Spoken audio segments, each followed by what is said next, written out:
We're going to talk you through walk floating now, and we're going to start with walk floating on your baby's back.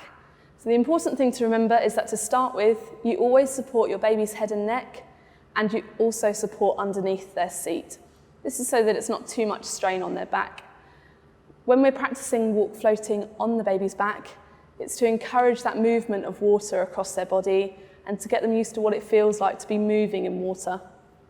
When you do start to move and your baby has got a bit of momentum in the water, you can then release that hand that's underneath their seat. This gives them a lot more independence and a lot more freedom in the water to feel that water moving. All the time that you're moving backwards and your baby's head is going first, you can just keep to that one hand underneath their head and neck. This is because the water is supporting the back of their body and their seat and their legs.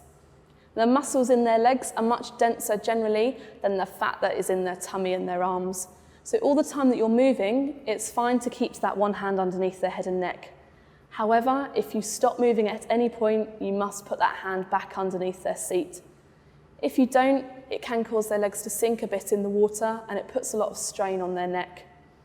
If your baby is starting to move a bit more, or you'd like to give them a little bit more independence, but they're still happy on their back, we then go to what's called a cheek support, which is 2 hands either side of their cheek.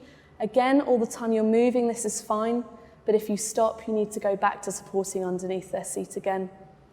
We keep babies on their back for as long as possible. Firstly, it's a good survival skill to learn how to float in the water and how to keep their mouth above the water, but it's also very good for their alignment when they're swimming.